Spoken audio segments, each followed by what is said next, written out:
Did you hit the live button? Yes.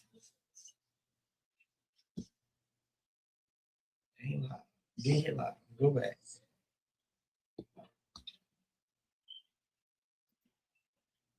Now it's live. Now count. Now go back. Now here go live. Right here? Mhm.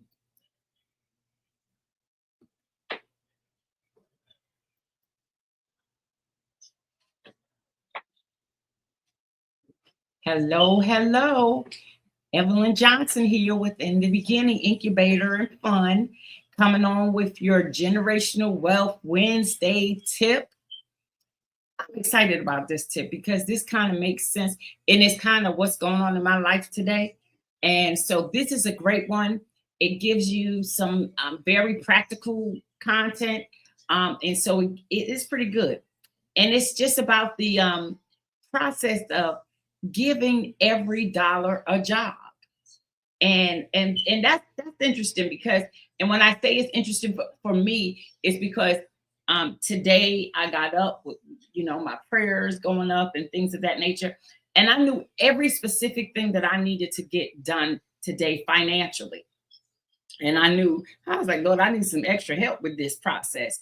And so this kind of gave me some really great context and context to have this conversation with you guys with. But it is called Give Every Dollar a Job Before You Spend It. And I hadn't thought about that. And we do it so intentionally when we make plans and we make, come up with all of our whatever things that our list of things to do. We come up with that. And then all of a sudden, we equate it to a number. And what number goes with that? So just think about this for a moment. Many of us work hard every day and receive a paycheck and pay bills, buy groceries, and we may eat out, we may shop online. And before we know it, we're asking ourselves, hey, where did all my money go? But if you have the process of, naming exactly what you want to spend your money on and assigning every dollar to a job, that's removed out of the equation, the question at the end of that money process. And where did my money go? Because the truth is, we don't tell your money where to go. It will always find somewhere to go. That's the reality of the situation. If we're not directing our money and directing it in our minds, it's gonna find somewhere to be spent. I promise you that. So that's why the first principle of building generational wealth is about being intentional. And all of these processes that we've been discussing are about intentionality, changing our mindset and becoming intentional about certain areas of our life. And it has very much to do with our financial life, but it also has to do with, like I said the other day, making sure you're saving recipes and different things of that nature. And so to make every dollar that comes into your household should have a purpose. You should be able to do that and be comfortable in that space. And some dollars should build your emergency savings, and some dollars should reduce your debt. Some dollars should be invested in your future, and some dollars should be to help you purchase a home if you don't already have that space. And some dollars should help you to start a business. Now, with generational wealth, I'm always trying to get people to do it, first of all, from a 2-income household, to a parent and a mom and a dad. That's the assertion that I put out there. I know that's not automatic. This is the playbook that we're working from, the one that if you do have a 2-family income, a 2-parent household, or 2 individuals that support the process. It doesn't have to be a mother and a father. It could be 2 first cousins. It could be 2 uncles. It could be whoever wants to do this in process and build the wealth for the next generation, no matter who they look like. And so that does automatically start with that home purchase, because I posted, I think, on my personal website today, and it is one of the biggest things that you need to do as you build your generation wealth, and it is home ownership. And But starting business is another piece. And everybody is not an entrepreneur. My husband has started businesses and things, and I think he's done that in the vein and in the space of, well, my wife could do it, so I do it, and he has. But the reality of it is, I probably am more the person that has that business space to operate in. Not that I'm better at it. It's just that we both have different. Everything you come into, especially in relationships, is a yin and a yang. And I think I have a yin for this, and he has a yang for that, and I may have a yang for this, and he may have a yang for that. The point of it is, you need to have all these pieces in this structure to build this generational wealth, because it requires all of those things. You should be able to allow yourself to enjoy your life, but only after you've taken care of your financial priorities. And that is a big thing. And so I'm here to just kind of help you in that space of learning how to do those things. And that's one of the things.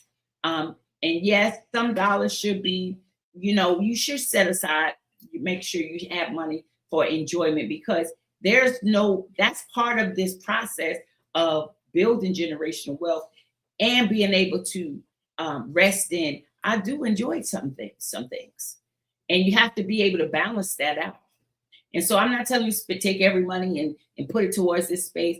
Do what you need to have fun, but make sure in your mind, and even write it down, you're accounting for fun. This is how much I'm gonna pay this week for fun. I don't know what I'm gonna do for fun, but I'm gonna put this in this budget.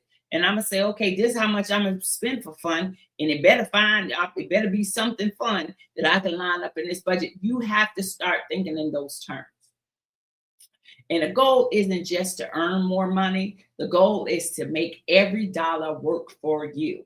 And when you have this type of process already in place, thinking of what everything and what I need to spend and what I need to spend it on, and yes, budgeting. But this is bigger than budgeting. This is a little bit more, because this is saying this is my lifestyle regardless of my bills. And I'm going to make sure that my lifestyle is done the way I want it. So the Bible reminds us in Luke 16:10, whoever can be trusted with very little can also be trusted with very much. And that is a thing. That's the thing for me. This walk that we're on to build this legacy is definitely biblically principled, and everything that we do, even every week that we have these, I don't necessarily speak about a scripture, but please believe me and please understand that this is all biblically based. And financial stewardship starts with what we do with what we already have. See, God can't trust you to build generational wealth if he can't trust you to bring your spending habits into control and allow him to lead you in those spaces. And so wealth isn't simply about making more, it's about building by managing wisely.